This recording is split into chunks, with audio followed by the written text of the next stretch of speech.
Bonsoir à toutes et à tous et bienvenue à vous dans le 4e volet de votre émission Covid-19 le jour d'après. Voilà 96 heures à peine que nous sommes de nouveau autorisés à circuler entre guillemets librement après 2 mois assignés à résidence pour ralentir la propagation du virus. Et si le confinement a pris fin, l'état d'urgence sanitaire lui court toujours. Rappelez-vous, le 23 mars dernier, le gouvernement faisait adopter la loi urgence sanitaire qui permet au ministre de prendre par décret des mesures limitant la liberté de circulation, la liberté d'entreprendre et la liberté de réunion. Il peut aussi réquisitionner tout bien et service sanitaire pour mettre fin à la crise ou encore encadrer les prix. Si vous ne respectez pas tout cela, vous encourez jusqu'à 6 mois de prison et 10 000 € d'amende. État d'urgence sanitaire prolongé donc le 11 mai dernier où une prorogation a été promulguée. Le texte présenté par le gouvernement prolongeait donc cet état d'urgence jusqu'au 23 juillet prochain et en raison du niveau élevé de la circulation du virus. En tout cas, c'est ce qui a été évoqué par le gouvernement. Mais la loi adoptée par le Parlement, elle, a réduit cette prolongation au 10 juillet 2020 inclus. Et elle comporte des nouveautés pour faciliter le suivi des malades. Bon, c'est le fameux tracking dont on vous parle avec Maître Myriam Massingo-Lacavé depuis 2 semaines maintenant, ils pourront collecter vos données de santé et les distribuer à plusieurs organismes qui ne sont pas forcément des organismes de santé et ils pourront le faire sans votre consentement. Elle précise aussi, cette loi de prorogation, elle précise les mesures de la quatorzaine et de l'isolement et nous sommes particulièrement concernés ici en Guadeloupe, vous le savez, puisque les hexagonaux seront autorisés à venir en vacances ici, ce qui va sans doute poser problème et des mesures qui s'appliquent, vous l'avez compris, au niveau local et nous allons les décrypter avec Maître Myriam Massingo-Lacavé qui est avec moi ce soir. Bonsoir Maître. Bonsoir. Et nous avons aussi en Zoom Monsieur Alain Jazor qui lui est importateur de masques. On va essayer de comprendre un peu aussi en parallèle cette problématique sur les masques. Bonsoir Monsieur Jazor, est-ce que vous nous recevez bien ? Oui, bonsoir. Je vous entends au loin, juste le temps. En fait, ça résonne, je ne vous entends pas très bien. Nous, on vous entend bien. Maintenant, on vous reçoit. Ça résonne, en fait. Je n'ai pas trop bien entendu votre question. J'ai juste entendu mon nom, mais je ne vous ai pas trop entendu. Justement, on vous demande si vous nous recevez là actuellement. D'accord. En fait, je vais un peu me présenter. Je travaille, je suis Alain Jazor, je suis consultant pour une société qui s'appelle Consultant Export pour une société Al-Sayed Public, société qui est basée à Houston, aux États-Unis. Nous, au départ, nous sommes spécialisés dans l'alimentaire par un concours de circonstances. Notre société, nos équipes locales en Chine ont eu une opportunité par des sociétés de la shortlist du gouvernement chinois qui sont venus justement nous proposer des masques certifiés CE et FDA. Et dans un premier temps, nous avons commencé par l'Europe à vendre des masques et aussi bien par la suite, maintenant on est en train de vendre des masques vers les États-Unis. Alors justement, Monsieur Jazor, est-ce que la pénurie a pris fin ? Puisque visiblement il y avait une pénurie de masques en France, est-ce que cette pénurie est terminée ? En fait, je vous entends très très mal parce qu'en fait ça résonne, il y a un oui, en fait, j'en ai... Bon, on le met en stand-by le temps de régler tout ça. Alors, Maître Massingo, je pense qu'on va reprendre chronologiquement tout ce qui se passe puisqu'il y a beaucoup d'événements en cours pendant ce confinement. Le gouvernement ne chôme pas avec cette loi état d'urgence qui permet de faire un peu tout ce qu'on veut, on va dire.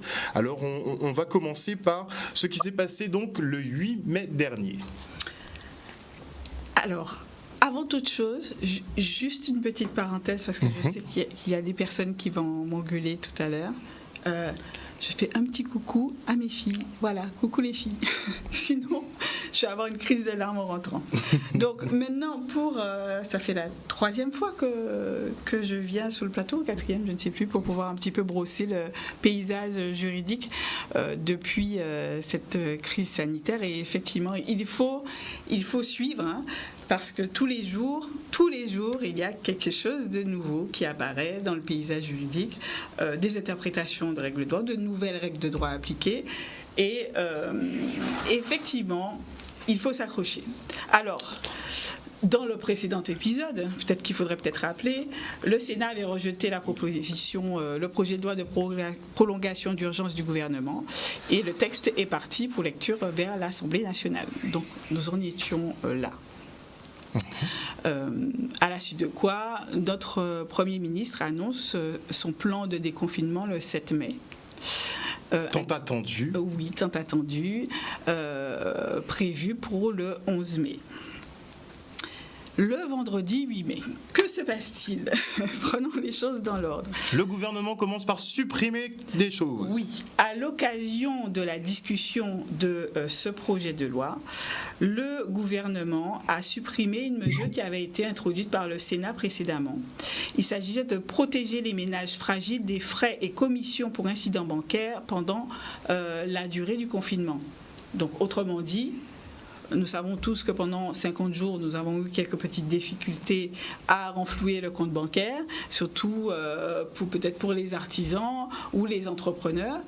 Et le Sénat bienveillant avait introduit donc cette mesure visant à supprimer les agios qui étaient comptabilisés par le Sénat aux alentours de 500 € annuels.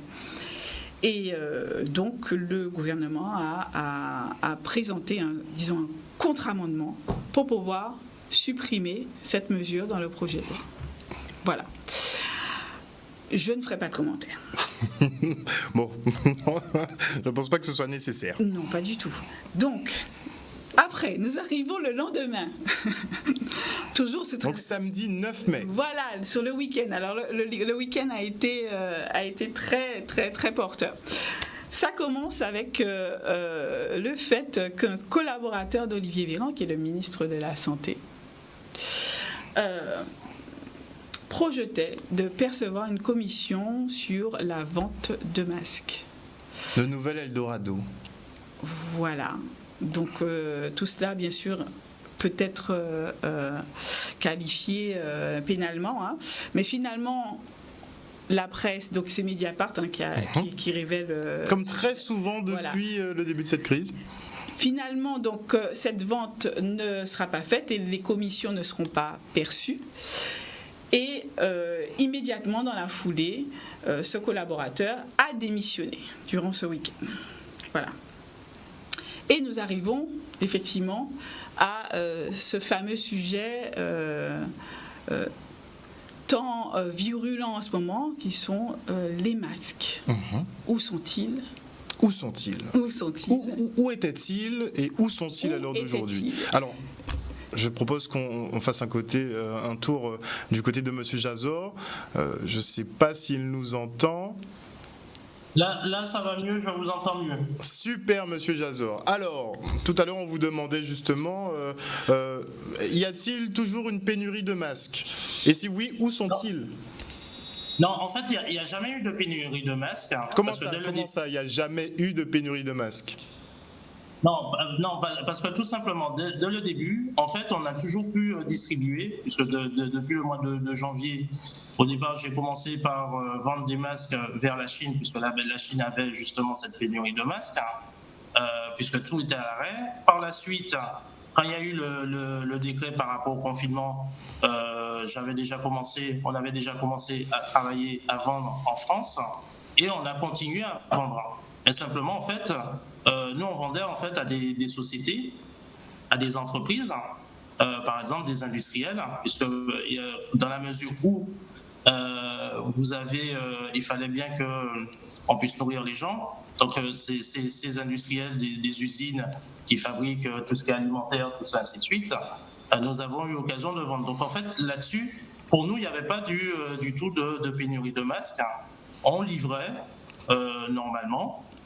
Et par contre, je pense que la pénurie de masques venait au niveau du gouvernement. Parce que dans la mesure où le gouvernement a fait appel à un logisticien qui est la société Géodis, c'est comme si vous voulez faire la meilleure baguette de France avec le peintre du coin. Vous pouvez pas faire la meilleure baguette avec une personne dont c'est pas le métier. Et d'où en fait justement ils ont eu cette pénurie de masques parce qu'ils ont fait appel à des logisticiens qui n'avaient pas le réseau nécessaire pour pouvoir leur fournir des masques. Et en fait c'est ça où ça s'est passé, où ils ont eu justement cette pénurie de masques. Mais sinon en fait les masques, nous on livrait des sociétés comme la nôtre, on a livré pendant toute la crise et à des sociétés en France, ainsi de suite. D'accord. Donc c'était plutôt les sociétés privées donc, qui faisaient des acquisitions de masques chez vous? Tout à fait. Chez nous et aussi pour des sociétés similaires à la nôtre. D'accord. Donc c'est le gouvernement qui, lui, n'avait pas un bon réseau d'approvisionnement, tout simplement. Tout à fait. Parce qu'en fait, je ne sais pas qu'est-ce qui s'est passé au niveau du gouvernement, c'est parce que normalement, en général, quand il y a ce genre de crise sanitaire, le gouvernement doit s'appuyer sur les grossistes répartiteurs comme l'OCP, Alliance Esquerre, ainsi de suite, puisque eux ils ont le réseau pour pouvoir le faire. Mais je ne sais pas qu'est-ce qui s'est passé, pourquoi le gouvernement ne s'est pas appuyé sur justement les grossistes répartiteurs dont c'est le métier, dont ils connaissent, dont ils ont le réseau, et en fait d'où en fait ils ont été faire appel à des logisticiens et non à des spécialistes dont c'est le métier. Mais pourquoi, au plus fort de la crise, ils ne se sont pas rabattus sur des sociétés qui en avaient en stock? Je sais pas. Ça c'est une question à leur poser, mais je sais strictement pas. Donc c'est un choix vraiment politique. Ok. Hormis cela, on voit bien que le marché du masque, finalement, ça devient un peu le nouvel Eldorado. Tout le monde essaie de se lancer dessus. On voit des prix qui sortent. On nous disait qu'au début d'année, ils étaient plus dans les 10 centimes. Maintenant, ça atteint des montants 10 fois supérieurs, voire 20 fois supérieurs, même plus. Est-ce que vous pouvez nous donner un petit peu un ordre de prix pour les masques et les différents types FFP1, FFP2, FFP3? En fait, ça dépend. Moi, je ne peux pas vous dire un prix exact.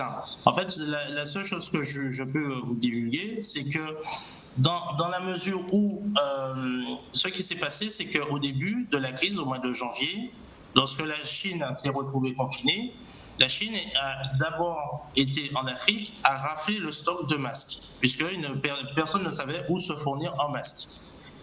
Toute la production chinoise était vendue vers l'international. Après, par la suite, ils ont commencé à se spécialiser. Ils ont trouvé les usines où ils fabriquaient ça. Et ce qui se passait, c'est que la Chine, eux, les milliardaires chinois, ils sont allés, ils campaient, ils envoyaient leurs gars camper devant les usines qui fabriquaient des masques, et ils ont raflé justement la production pour les 2 ans à venir. Donc d'où, comme la Chine, maintenant ils sont un petit peu loin du Covid, donc les milliardaires chinois, à l'heure d'aujourd'hui, le marché du masque au niveau de tout ce qui est sanitaire, à l'heure d'aujourd'hui, sera biaisé pendant à peu près les 2 ans à venir, puisque en fait, c'est la loi, en fait, on est soumis à la loi du marché chinois, des milliardaires chinois. Et pour vous dire un ordre de prix, c'est vrai que ça coûtait à peu près 11 centimes, mais en fait, tout dépend du volume. Moi, je peux, si par exemple vous me demandez des masques à 25 000 masques, moi, je peux vous dire le prix pour ma société. Ma société, c'est pour 25 000 masques. Nous, on livre en Guadeloupe à 49 centimes le masque chirurgical. FFP2 pour le masque chirurgical, donc c'est FFP2, hein? Non, c'est FFP1. FFP1. Non, je suis hyper tout à fait. Chirurgical, c'est celui à 3 plis. Le basique avec les. Et le FFP2, c'est bec de canard. Genre, tout à fait. Oui. Ok. Donc reprenons. Donc 25 000 masques. Vous pouvez les importer en Guadeloupe pour combien? 49 centimes. 49 centimes. Dédouané, livré, tout inclus. Maintenant ou bien avant la crise? Encore en décembre? Non, en fait le marché guadeloupéen, c'est parce que tout simplement, moi je suis originaire de la Guadeloupe, j'ai proposé à ma société de s'intéresser, mais avant ça, je ne savais pas quel était le prix exact pour la Guadeloupe. On a fait un prix bien spécifique pour l'outre-mer. Mais sinon, il y a à peu près il y a un mois de ça, je ne m'étais pas intéressé, puisque dans la mesure où j'étais fort pris par rapport à ailleurs, je ne m'étais pas intéressé pour le marché guadeloupéen. Mais par contre, pour les masques FFP2 en forme de bec de canard, en fait, c'est tout dépend en fait. Le prix moyen, c'est tout dépend en fait du nombre, le nombre de commandants. Si par exemple vous commandez par exemple 1 million de masques par exemple FFP2, là par contre ça va pas faire 2,45 €, ça va faire peut-être un petit peu moins, 1 euro, 1,60 €, 1,70 €. En fait, c'est tout dépend du volume. Et pour ça en fait je ne peux pas me déterminer sur un prix moyen, parce qu'en fait c'est par rapport au nombre. Et après derrière découle aussi l'avion. Découle aussi les taxes, découle aussi la livraison. Donc c'est toute une série de choses où là-dessus on ne peut pas trop se déterminer. D'accord. Mais en tout cas, s'ils arrivent ici, on va dire aux alentours de 50 centimes l'unité, la boîte de 50 devrait atteindre les 25 €. Bon, c'était pas le prix du début d'année, ça c'est sûr. Ceci dit, c'est les 49 centimes, on a dit ? 49 centimes. C'est 25 000 masques. C'est pour 25 000, c'est sûr. Bon, de la consommation de 2 jours. Oh. donc vous seriez en capacité de livrer 1 million, 2 millions de masques sur la Guadeloupe, et du coup c'est plus 49 centimes. Non, si on vient livrer par exemple en Mais vous avez la capacité déjà de le faire ? Si on a la capacité, puisqu'en fait la chose suivante, c'est que tout simplement on travaille avec des sociétés qui sont reconnues par le gouvernement chinois, parce qu'en fait il y a 30 sociétés qui ont été reconnues et qui ont le certificat CE et ainsi que le certificat FDA. FDA, c'est pour l'export vers les États-Unis. On peut à partir de 1 million de pièces livrer des douaniers à 34 centimes. D'accord. En tout cas, c'est faisable, quoi. C'est faisable, c'est totalement faisable. Il n'y a pas de pénurie au point de, effectivement, ne pas pouvoir faire acheminer des masques. Non, il n'y a pas du tout de pénurie. Et nous ne sommes pas les seuls dans la place et nous sommes plusieurs à proposer ce genre de choses. Donc il n'y a jamais eu de pénurie. Très bien, c'est bon à savoir, en tout cas, vu que maintenant, visiblement... Bon, et en combien de temps vous pouvez nous envoyer ça ? Là, c'est autre chose. Coupé, on va négocier. C'est vrai ça, et en termes de délai, vous prenez beaucoup de temps ? Une dizaine de jours, puisqu'en fait, nous sommes en contact direct avec une usine. Nous, on se fournit directement à l'usine. Ok, d'accord, donc une douzaine de jours. Donc c'est pas mission impossible, là on a confirmation, c'est vraiment pas une mission impossible de faire acheminer des masques ici en Guadeloupe, même si la crise a encore cours dans le monde entier. Donc voilà, et apparemment selon les dires de Monsieur Jazor, il n'y a jamais eu de pénurie de masques en France, c'est juste eux qui ont choisi un canal de distribution qui était déjà tari, visiblement. Alors c'est ce que dit Monsieur Jazor, je l'avais déjà vu dans la presse, de la part de témoignages de vendeurs, de fournisseurs de masques. Donc c'est intéressant d'entendre qu'en fait, en local aussi, on est au même point qu'au national, et que exact. Je comprends que dès mars, il était possible de faire livrer des masques. Alors je vais en profiter juste pour faire une petite parenthèse sur un petit obstacle juridique en fait qui existait, mais en fait qui n'existait pas. Je m'explique. Actuellement, même ces jours-ci, les pharmaciens sont très critiqués parce qu'ils n'arrivent pas à couvrir la demande. Donc j'ai vu sur les réseaux qu'on les accuse de conserver les masques pour leur famille. Est-ce qu'il faut être cousin de pharmacien pour avoir un masque ? Alors je prends un petit peu leur défense alors qu'ils m'ont rien demandé, hein. Mais juste pour expliquer, dans le déroulé de la semaine, ce qui est ressorti en fait durant le week-end dernier, c'est que tout le monde pensait, les pharmaciens, l'ordre des pharmaciens, et cette idée était véhiculée par le gouvernement très officiellement, à chaque discours, que les pharmaciens ne pouvaient pas vendre de masques, ne pouvaient pas acheter des masques. Et Parce que tout était réquisitionné d'office. Tout était réquisitionné. Et donc, ce week-end est sortie une note du ministère de la Santé en expliquant qu'en fait, le décret du 23 mars qui prévoyait cette réquisition ne concernait que le stock qui était présent sur le sol français et produit sur le sol français avant la date du 23 mars.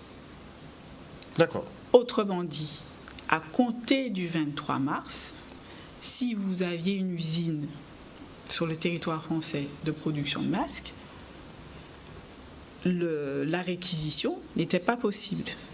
Si, encore une fois, si à côté de cela, vous achetiez des masques à l'étranger pour en importer, à compter du 23 mars, si je passe mon bon de commande daté du 24 mars et que je me fais livrer, je peux donc faire vendre usage, oui, de ces masques. Sauf que on leur a dit que c'était pas possible. Donc, du coup, ils n'ont pas acheté de masques, ils n'en ont pas stocké, alors que depuis le 23 mars, en fait, ils auraient pu et couvrir le besoin de la population. Sauf que en ce temps-là aussi, nous étions sous une doctrine qui nous indiquait que nous n'avions pas besoin de masques, que c'était même ridicule que toutes les personnes en aient et que c'est seulement les personnes qui étaient malades qui devaient en porter. Sauf que maintenant on sait très bien, et je pense qu'à cette date-là on le savait déjà, qu'on pouvait être porteur asymptomatique. Là, je ne vais pas trop rentrer dans ce détail, ce n'est pas mon domaine, donc je suis juste sur le point juridique. Mais quand en Chine, tout le monde porte des masques, c'est effectivement, on forcé de penser que effectivement, peut-être que cette ça sert à quelque chose. Oui, aurait pu servir à quelque chose, d'autant que légalement, les pharmaciens pouvaient nous fournir et tous disent que soit ils avaient des stocks, donc là ils ne pouvaient pas en faire un usage puisque ces stocks dataient d'avant le 23 mars, mais en fait ils auraient pu se fournir, donc auprès de M. Jazor, durant toute cette période de mars-avril pour couvrir les besoins de la population.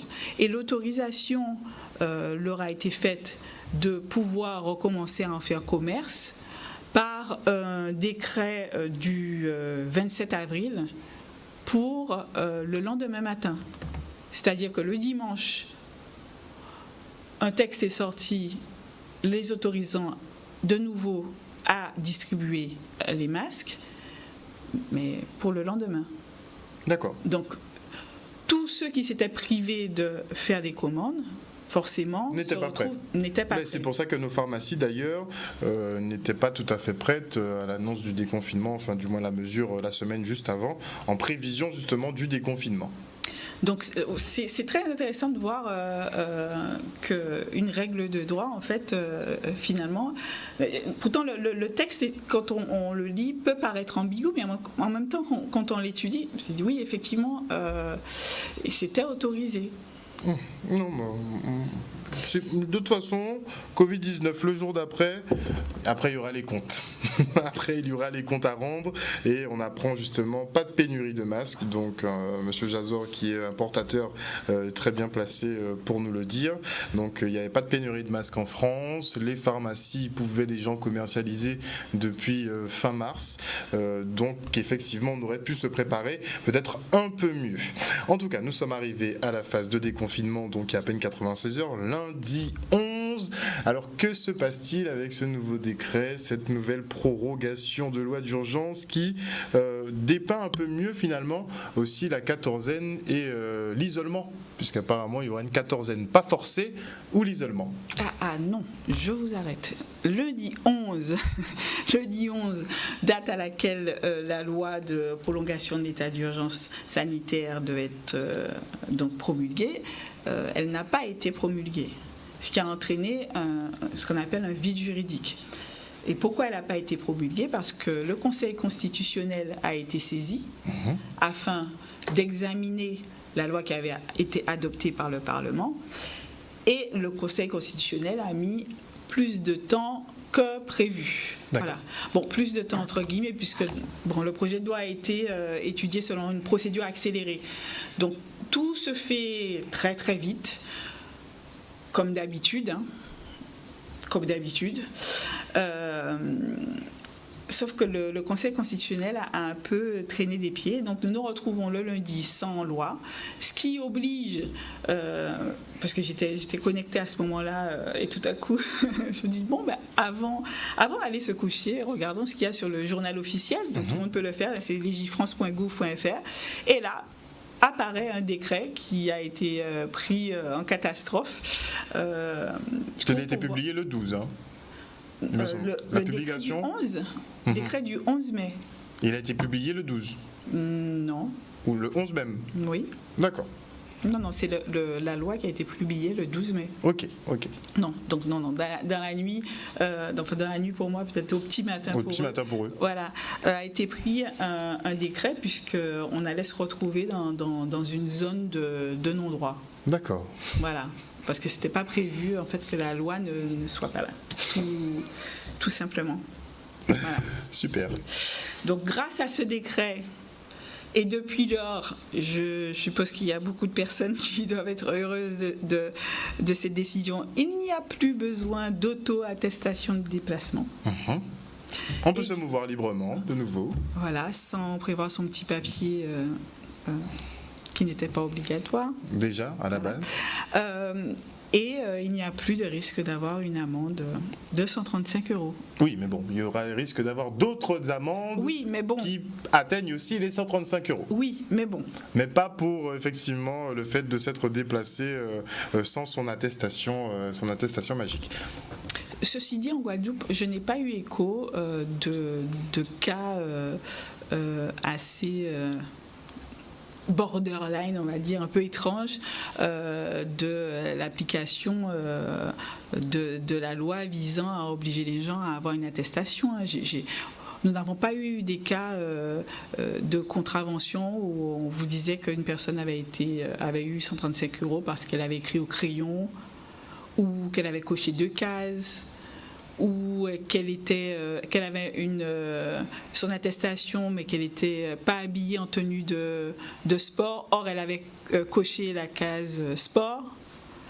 Ou bien que des policiers avaient verbalisé parce que la personne avait coché qu'à un période de santé, il allait consulter chez le psychologue et qu'on lui a dit que ce n'était pas nécessaire. Donc voilà. Donc on n'a pas eu d'écho de cas, des motifs vraiment, d'anecdotes de ce type en Guadeloupe. Mais donc voilà. Donc depuis le 11 mai, plus d'amendes à ce sujet. Et les crèches et les écoles ont reçu leur autorisation d'ouverture. Ce qui a fait gros débat. Toujours. D'ailleurs, effectivement, c'est pas prêt de se finir. Voilà. Les rassemblements de plus de 10 personnes sont interdits. Alors, ils sont interdits ou ils ne sont pas interdits? Alors voilà, c'est pour ça que c'est ce qui est croustillant, si on peut dire que le droit c'est super croustillant, mais je trouve ça très croustillant. C'est-à-dire que les rassemblements de plus de 10 personnes sont interdits. Le problème qui a donc émergé aujourd'hui ou depuis 2 jours, c'est qu'on vient de s'apercevoir que tellement cette rédaction a été rapide, manifestement, pour pouvoir combler le vide juridique, c'est qu'ils ont oublié de préciser que cette interdiction vaut aussi pour les lieux privés. Donc, à l'heure actuelle, le rassemblement dans les lieux privés de plus de 10 personnes n'est pas interdit. Mais pas par volonté, en fait. C'est par oubli. C'est par couac. D'accord. Donc, dans les lieux privés, on peut ?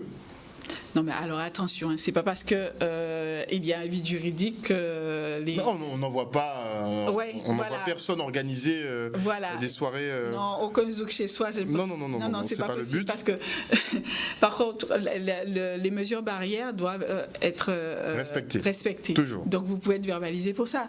Mais bon, il faut pas oublier. Je dis, il faut pas rigoler avec ça, mais parce que le risque du coronavirus, du Covid-19 est toujours là et on n'est pas en déconfinement parce que tout va bien, c'est juste que techniquement, il y a désormais une place pour vous à l'hôpital sous un respirateur, donc voilà. Oui, mais bon, les gens ne le voient pas vraiment comme ça, dans l'immédiat. Oui. D'ailleurs, prenons la température. Monsieur Jazor, est-ce qu'en France, tout le monde prend la mesure toujours de la crise qui se passe, ou c'est déjà plus détendu, on est en mode balade, on est en mode sortie ?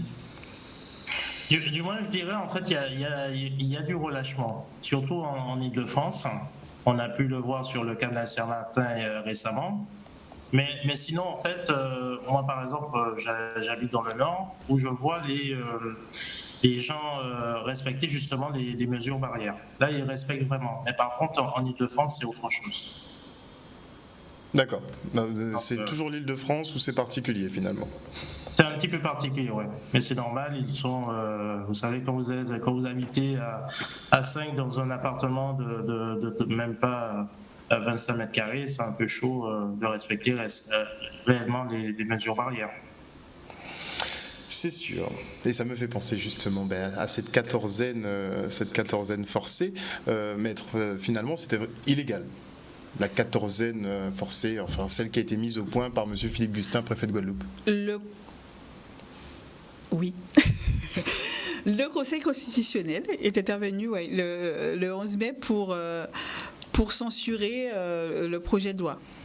Donc effectivement, la quarantaine forcée, sans intervention d'un juge ou d'aucune autorité pour vérifier les conditions d'enfermement des personnes, a été jugée excessive. C'est parce que ça ressemble un peu beaucoup à un placement en détention ?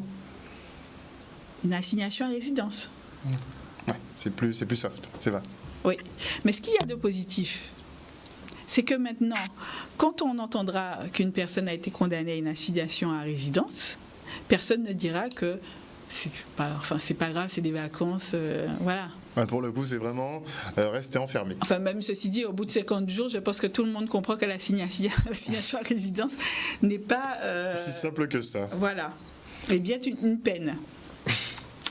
Donc oui, le Conseil constitutionnel a censuré les dispositions et la volonté de pouvoir prolonger cette quarantaine forcée. Donc maintenant, c'est une quarantaine qui est proposée, oui, qui est plutôt recommandée. Qui peut s'effectuer en hôtel ou chez soi. Mais je crois qu'il est priorité aux hôtels. Oui. Le Conseil constitutionnel, pas le Conseil constitutionnel, le Conseil scientifique aujourd'hui a remis un avis qui a un petit peu mesuré en fait sur la possibilité d'effectuer une quarantaine à domicile, dans le sens où ils indiquent que forcément ça entraînerait une chaîne de contamination intrafamiliale et par la suite extérieure, puisque la personne côtoie les membres de sa famille. Et, donc voilà. D'accord. On parle, je crois qu'ils vont revisiter un peu la formule. Pour l'instant, il n'y a pas d'arrêté sur cette question. Donc si on s'en réfère à la loi, la quatorzaine est effectuée au choix et n'est pas stricte, et il faudrait une intervention d'un juge et possibilité de saisir le juge des libertés de la détention si on s'oppose à cette mise sous quatorzaine. La préfecture, il me semble, indique que la quatorzaine est maintenue avec des possibilités d'aménagement. Pour l'instant, c'est un peu pas clair. Un peu très flou. Oui. Bon, ça va se passer comme ça va se passer. A priori, mais c'est pas bien cadré tout ça. Il faut suivre les l'évolution épisodes. et les annonces Tous les jours, il faut suivre. Ah là là. On se quitte pour une petite page de publicité et on revient avec nos invités en plateau.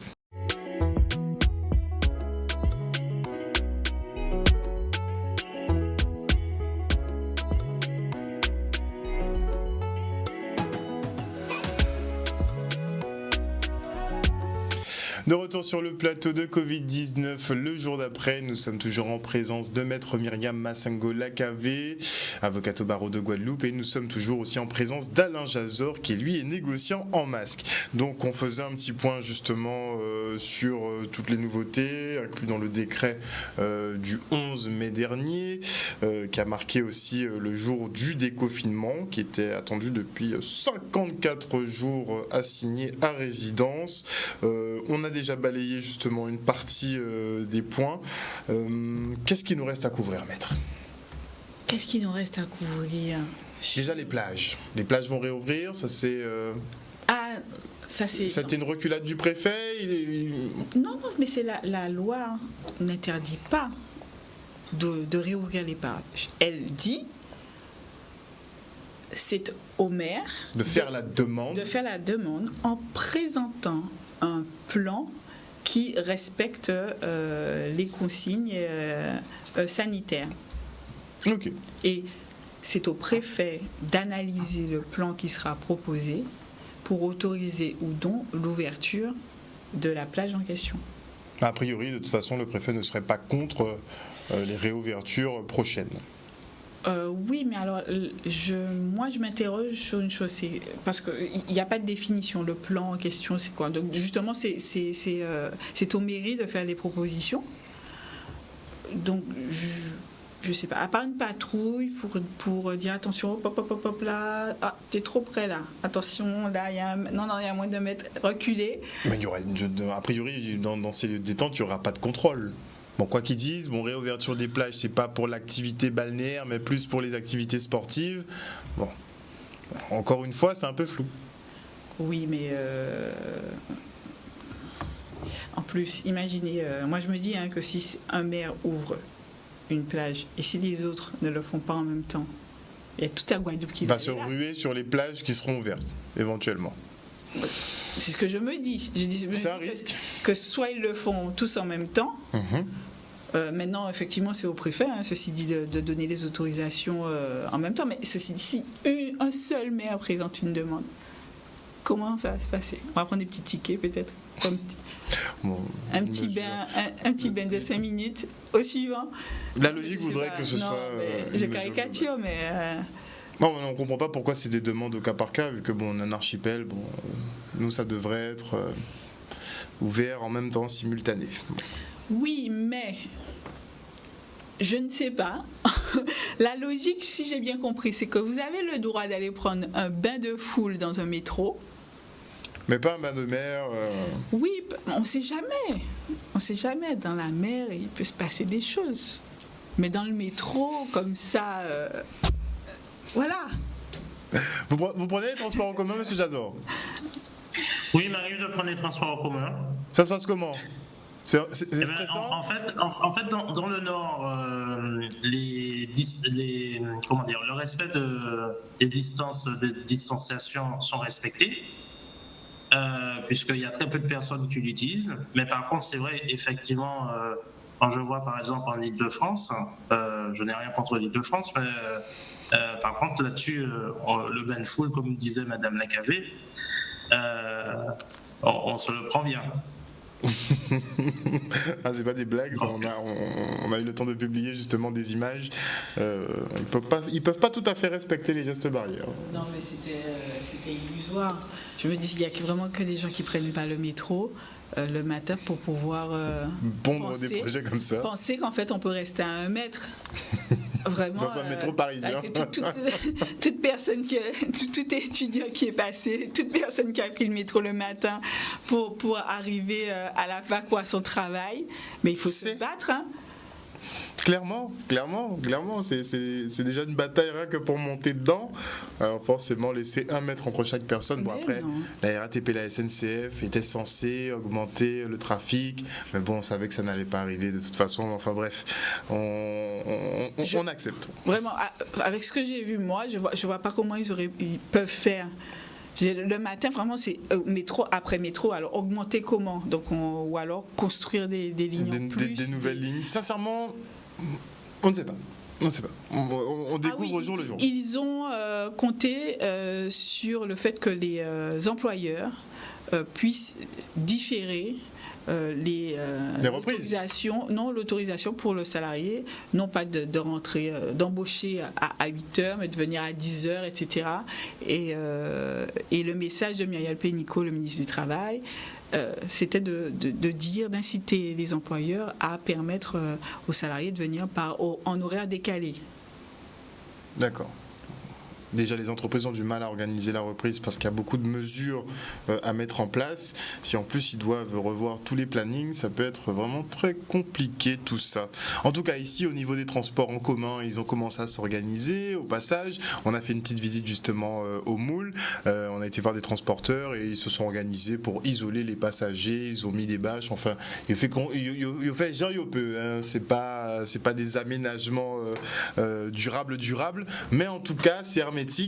Et ils se sont séparés parce que sinon les chauffeurs effectivement n'auraient pas repris le boulot s'il n'y avait pas des mesures qui avaient été prises. Alors un autre point que je voulais voir, c'est on aura du trafic, donc le Premier ministre l'a annoncé, techniquement les Français pourront partir en vacances et les hexagonaux pourront venir dans les Outre-mer, donc on va peut-être s'attendre à avoir un gros flux de voyageurs, même si les vols sont restreints. Bon, le trafic aérien devrait reprendre en début juillet justement. Donc on risque d'avoir un gros flot de voyageurs. Comment ça va se passer? Ils seront testés, ils seront placés en quarantaine d'office. Qu'est-ce qui va se passer pour eux finalement? Là, il faut que vous invitiez le préfet pour lui poser la question. J'aimerais bien. Il n'a pas voulu venir? C'est-à-dire qu'il aime bien Yvelise. Alors il faudra demander à Yvelise qu'elle demande au préfet. Parce que c'est pas moi qui vais pouvoir vous répondre. Mais est-ce qu'il y a un cadre? Ceci dit, il y a une lettre qui est c'est un arrêté, je ne sais pas la nature exactement du texte, indiquant qu'il va faire des contingents en fait. Donc on ne pourra pas prendre l'avion comme ça. Normalement, ce sera rapprochement familial. Ce sera limité, oui. Oui, mais il faudra justifier d'un motif suffisant, impérieux, pour pouvoir voyager. Motif professionnel ou de famille. Mais encore une fois, là, pour le détail, il faudrait leur demander à la préfecture. Qui, pour l'instant... Voilà. On n'a pas de réponse non plus sur la reprise de l'activité touristique, parce que si l'activité reprend, donc forcément c'est que des touristes viendront, donc ces cas de figure ne s'appliqueront plus. C'est vrai qu'on ne sait pas encore vraiment comment ça va se passer. De toute façon, s'il y a quatorzaine qui est maintenue, on ne sait pas exactement comment on y va, c'est difficile de mettre en quatorzaine un nombre incalculable de personnes qui arrivent. C'est pour ça qu'ils voulaient réguler le trafic. Voilà. A priori, oui. Mais plus ça va et plus on voit qu'il y a beaucoup de gens qui reviennent en fait.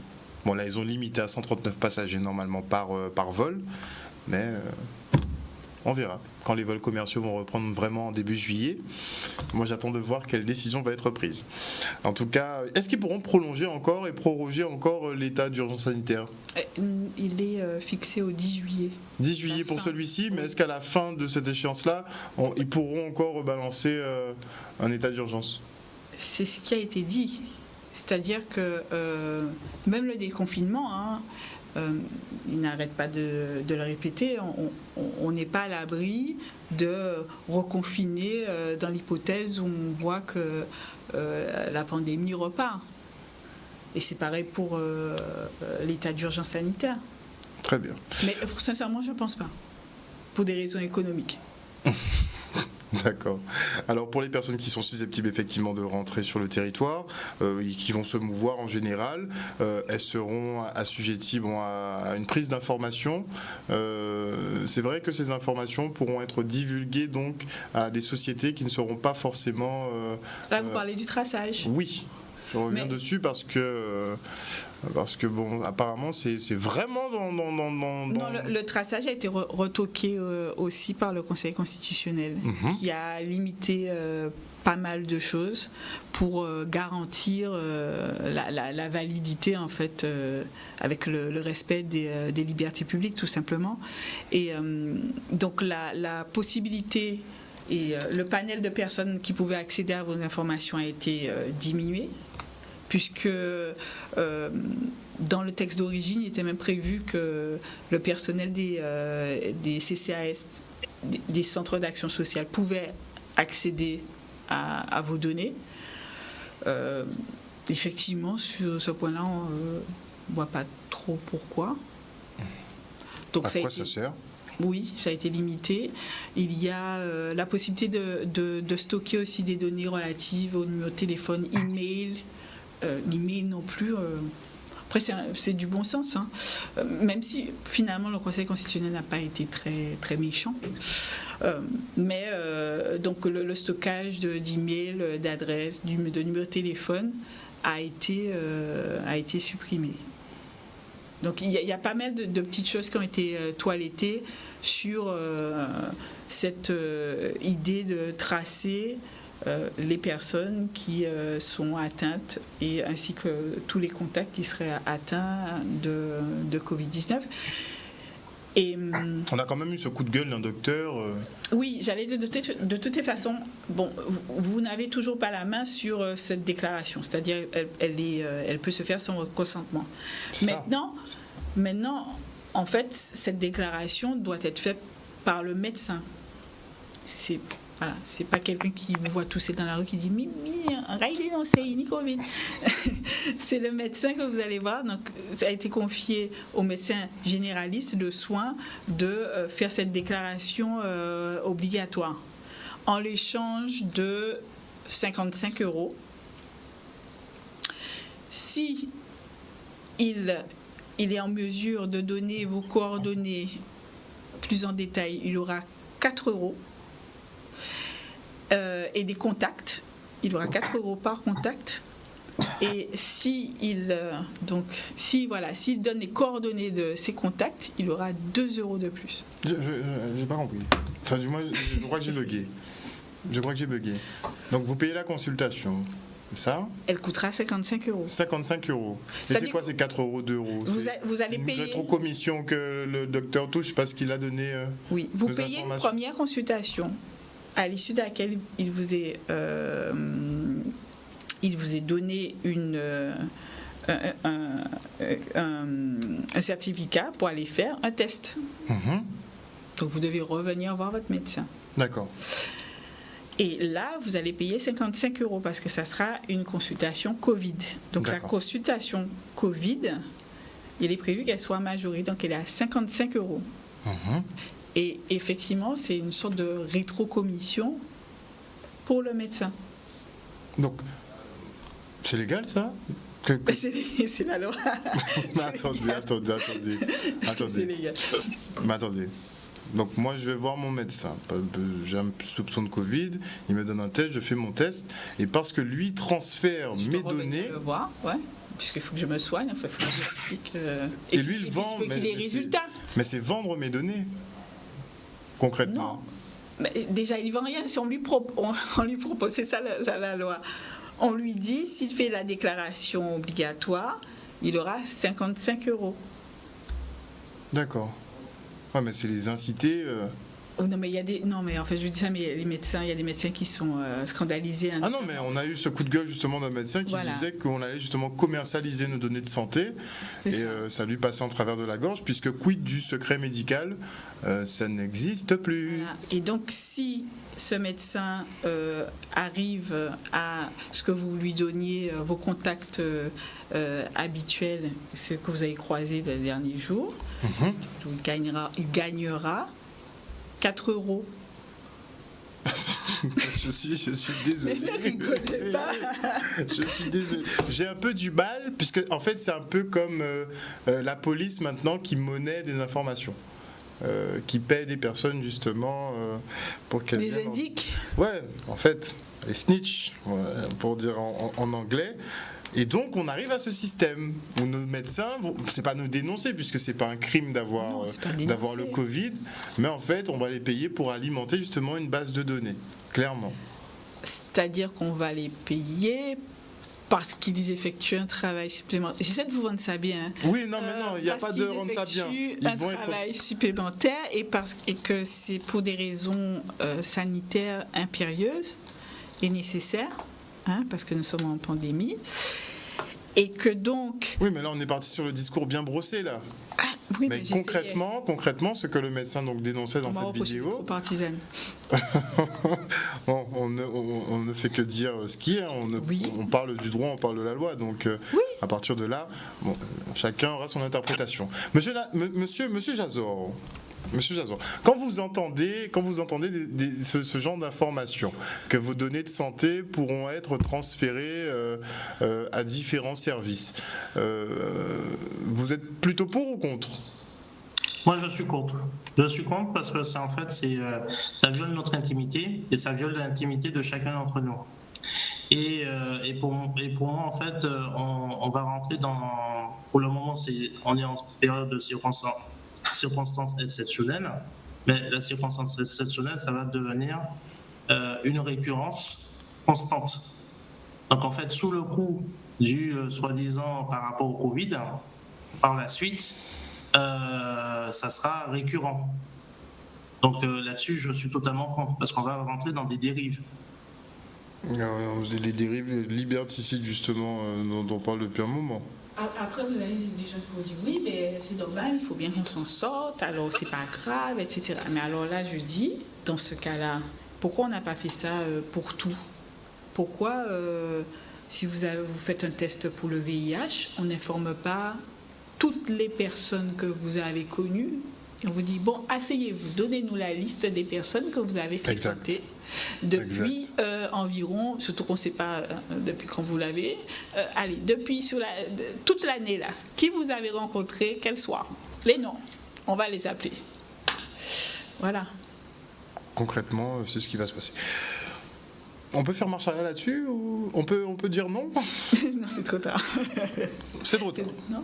Non, c'est dans la loi. D'accord. Et comme dit M. Jazor, ça peut devenir une loi ordinaire, c'est-à-dire applicable même hors état d'urgence. Pour l'instant, c'est limité, et ça a été aussi l'intervention du Conseil constitutionnel, que c'est limité dans le temps et limité à un cas donné qui est le Covid. Bon, maintenant, j'ai envie de vous dire, c'est comme les lois anti-terroristes qui étaient de Pierre Ben, c'est rentré à tout ce qui avait été prévu de façon exceptionnelle, après a été validé et est devenu le droit commun. Justement, on dit que la façon dont la loi état d'urgence sanitaire a été construite ressemble quasiment trait pour trait aux lois de lutte antiterroriste, même au niveau de la réalisation des guides. Mais nous sommes en guerre. Nous sommes en guerre. Donc ils ont pris le manuel antiterroriste, ils l'ont juste adapté un petit peu pour la crise Covid ?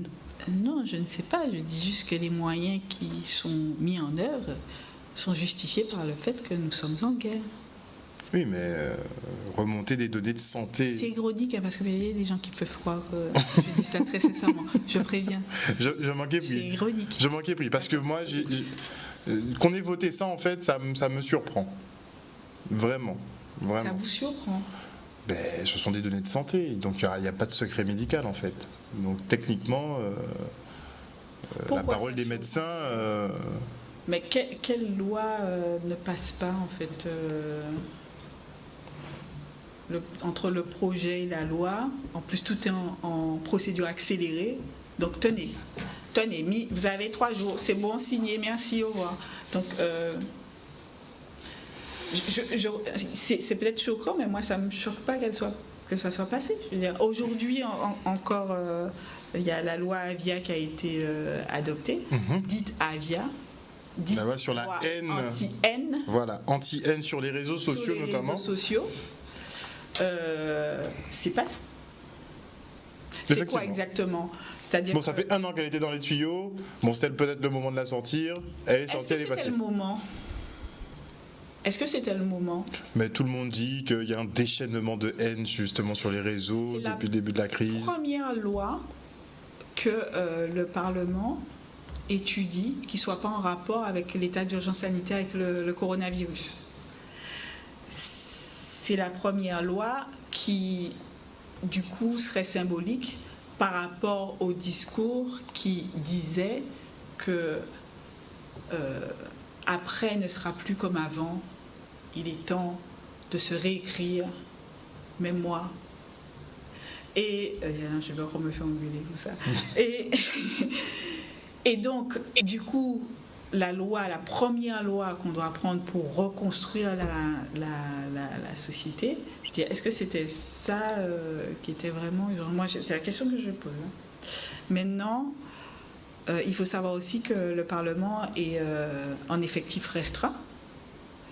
Donc, il y a à peu près 170 parlementaires sur les 577. Donc, on a un texte qui est quand même important et qui passe avec 170 personnes présentes parce que pour des raisons sanitaires, ils ne peuvent pas être tous là. Donc, on fait des sortes de roulements, mais qui ne peuvent pas être tous là. Surtout que le Parlement a été un cluster à un moment, donc ils ne veulent pas recommencer. Donc, est-ce que vraiment cette loi a été votée dans les meilleures conditions? Maintenant, le fait d'exiger, puisque la loi c'est ça, vous voyez sur Internet un commentaire haineux, violent, ou à connotation terroriste Ou raciale. Voilà. Vous avez un petit bouton pour cliquer. Voilà, vous faites un signalement. Et à ce moment-là, le site Internet sur lequel ce commentaire a été publié a obligation d'examiner le signalement sous 24 heures. Et si, pour juger en fait de s'il faut supprimer ou pas ce commentaire haineux, et s'il ne le fait pas, Sanction. sanction de Amende. 1 million. Je crois 1,2 million. C'est ça. Dans les 1,2 million d'amende. Ouais. Donc, concrètement, en fait, quelque part, ça manque de sincérité.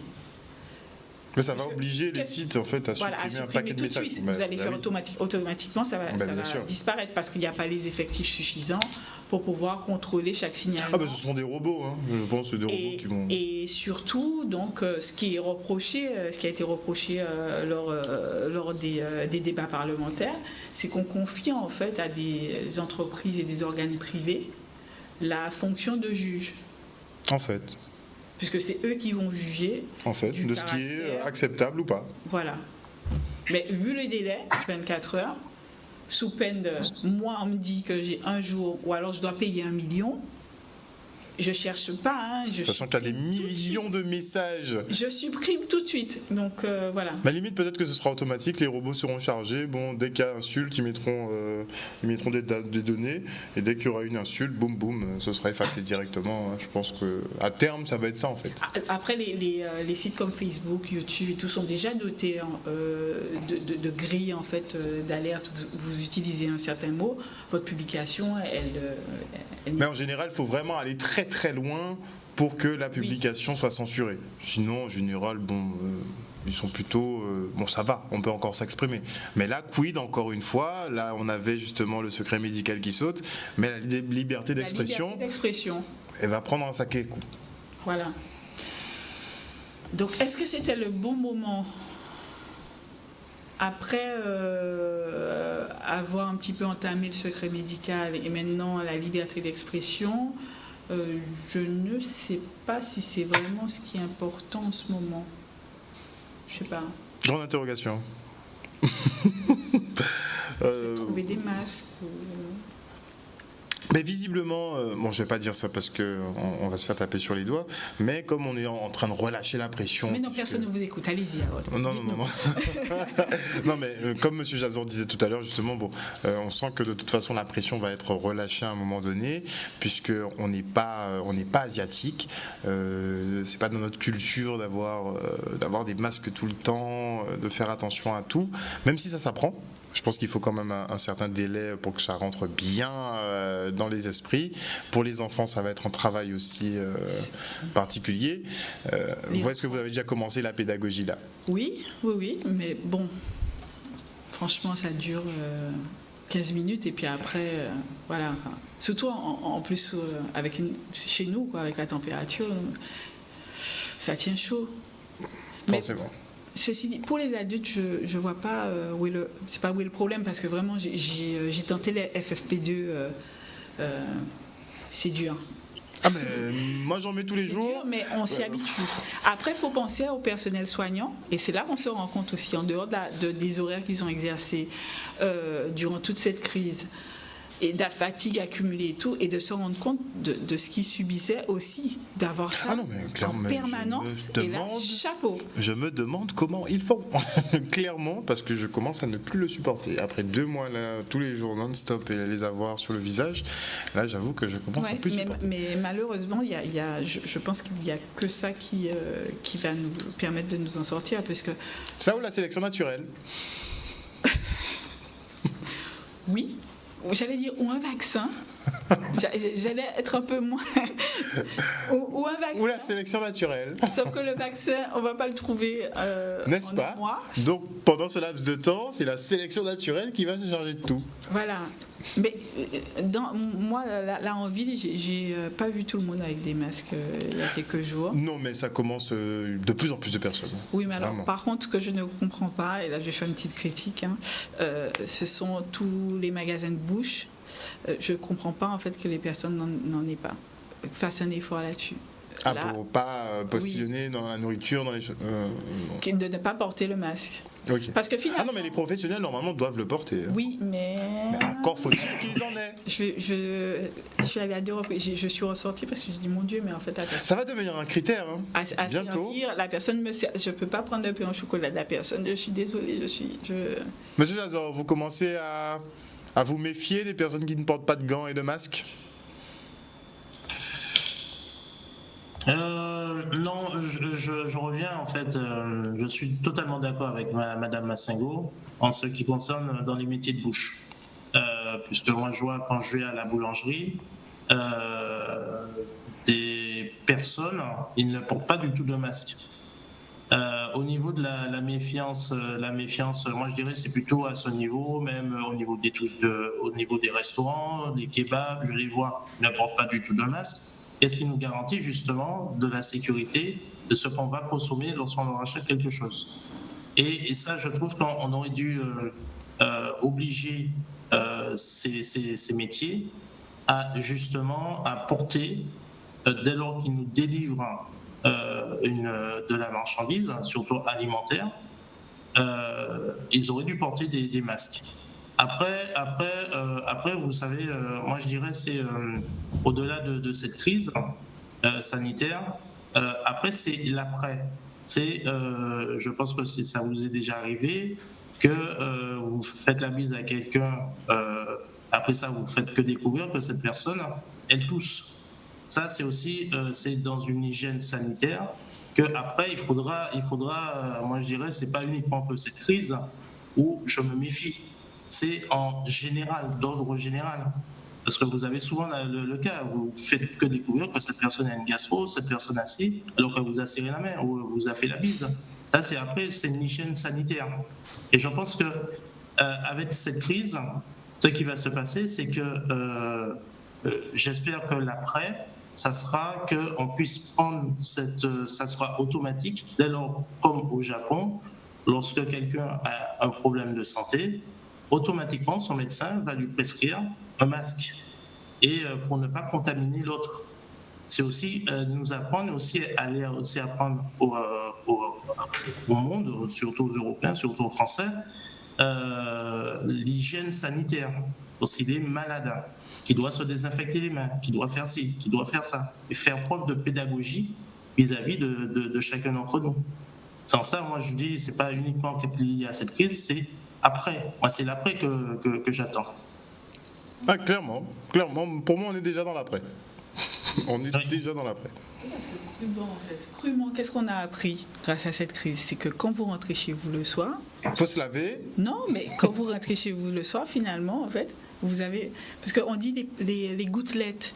Oui, ce sont le Covid se transmet par gouttelettes. Alors, c'est un joli mot, mais bon, c'est la salive. Ouais, les postillons, quoi. Voilà. Donc on est Donc quand vous rentrez chez vous le soir, en fait, vous avez plein d'autres... On est recouvert de postillons. D'autres vous sur vous. Et vous en avez mis, et puisque, mis à part les gouttelettes, on vous dit oui, c'est le fait après de le mettre dans les yeux, dans la bouche. Vous avez plein d'autres vous que vous avez mis dans votre vie. Un peu partout. Voilà. Donc, et donc, une fois arrivé à la maison...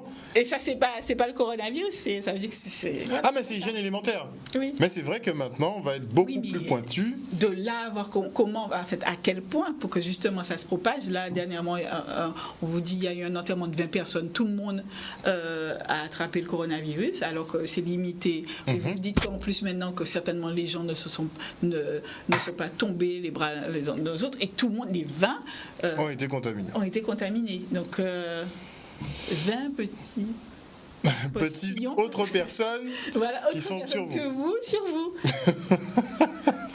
En tout cas, je pense. Je peux poser une question? Oui, rapidement. On va clore. Vous vendez des masques en tissu, vous? Non, pas du tout. En fait, grand public. Ouais. Grand public, non, pas du tout. D'accord. Parce qu'en fait, les masques grand public, c'est un autre secteur, c'est un autre domaine. Et on trouve du tout et du n'importe quoi. Moi, là où je me fournis essentiellement, c'est en Chine, ou éventuellement auprès de... j'ai l'occasion de puiser dans des stocks, par exemple en Allemagne ou un peu partout. Mais sinon, c'est uniquement du médical. Du grand public, je ne fais pas. Parce qu'à FNOR, tout ça, bon, on parle de normes, mais... De tests DGA surtout. De tests auprès de la direction générale des armées, c'est pour ça que je posais la question. Est-ce qu'il avait eu peut-être l'occasion de demander, enfin, si c'est que ses fournisseurs ont demandé ce fameux test. Donc, c'est pour ça que je posais la question.